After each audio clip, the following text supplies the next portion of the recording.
ఆంధ్రప్రదేశ్ బీజేపీలో నాయకత్వ సమస్య ఇబ్బందికరంగా మారినట్లు కనిపిస్తుంది. కేవలం టీడీపీ, జనసేనతో కలిసి పోటీ చేయటం వల్లనే ఆ మాత్రం నియోజకవర్గాల్లో బీజేపీ గెలిచింది. లేకుంటే ఆంధ్రప్రదేశ్లో బీజేపీ బలం 1% ఓట్లు మాత్రమే అని చెప్తారు విశ్లేషకులు. అంటే దీనికి ప్రధాన కారణం నాయకత్వ లేమి అని కేంద్ర నాయకత్వం కూడా నిర్ధారణకు వచ్చింది. ఆంధ్రప్రదేశ్లో ఇప్పటి నుంచే కాదు, మొదటి నుంచి కూడా ఈ సమస్య ఉంది.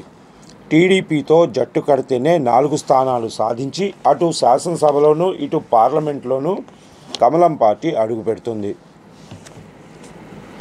పేరున్న నేతలున్నప్పటికీ వారు రాష్ట్ర స్థాయిలో ఓటర్లను ప్రభావితం చేయగలవారు ఎవరూ లేకపోవటమే ఈ దుస్థితికి కారణమని చెప్పక తప్పదు. ఎవరి ప్రభావం ఎంత ఉంది అన్నది ఇప్పుడు చూద్దాం. గత ఎన్నికల్లో పురంధేశ్వరి పార్టీ అధ్యక్షురాలిగా ఉన్నప్పటికీ ఆమె ప్రభావం పనిచేసింది చాలా తక్కువేనని చెప్పాలి.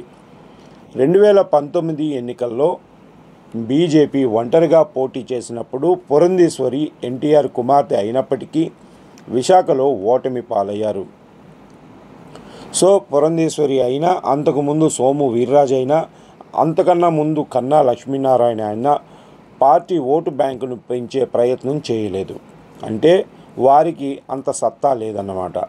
మోదీ చరిష్మా కూడా ఏపీలో పెద్దగా పని చేయకపోవడంతో ఇతర పార్టీలపైన ఆధారపడి గెలవాల్సిన పరిస్థితులు రాష్ట్రంలో నెలకొన్నాయి అని చెప్తారు రాజకీయ విశ్లేషకులు.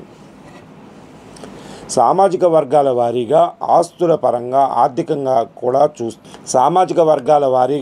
ఆర్థిక పరంగా చూసినా కూడా అంతే. ఏమాత్రం పనిచేయదన్నది గత కొన్ని ఎన్నికల ఫలితాలు స్పష్టం చేశాయి. అయితే ఇప్పుడు పురంధేశ్వరిని మార్చాలని కేంద్ర నాయకత్వం నిర్ణయానికి వచ్చినట్లు తెలుస్తుంది. ఈ పదవిని ఎవరికి ఇవ్వాలన్న దానిపై ఇంకా క్లారిటీ రాలేదు.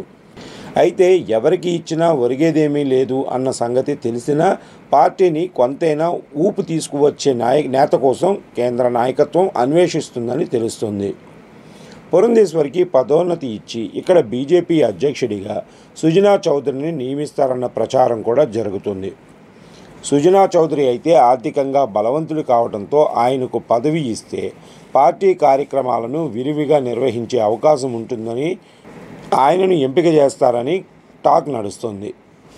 కానీ పురంధేశ్వరి, సుజనా చౌదరి ఒకే సామాజిక వర్గం కావడంతో ఈసారి అధ్యక్ష పదవిని బీసీకి ఇవ్వాలని డిమాండ్ వినపడుతుంది.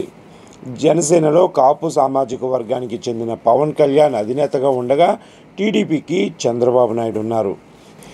ఈ 2 సామాజిక వర్గాలు కాకుండా బీసీలకు అప్పగిస్తే ఆ ఓట్ బ్యాంకును తెచ్చుకునేందుకు అవకాశం ఉంటుందని భావిస్తున్నారు. మరొక వైపు రెడ్డి సామాజిక వర్గం నుంచి కూడా కొన్ని పేర్లు పరిశీలనలో ఉన్నట్టు చెప్తున్నారు. అయితే ఎప్పటికప్పుడు కేంద్ర నాయకత్వం ఆలోచనలు మారుతూ ఉండటంతో చివరకు ఆంధ్రప్రదేశ్ బీజేపీ అధ్యక్షుడిగా ఎవరిని నియమిస్తారన్నది తేలటం లేదు.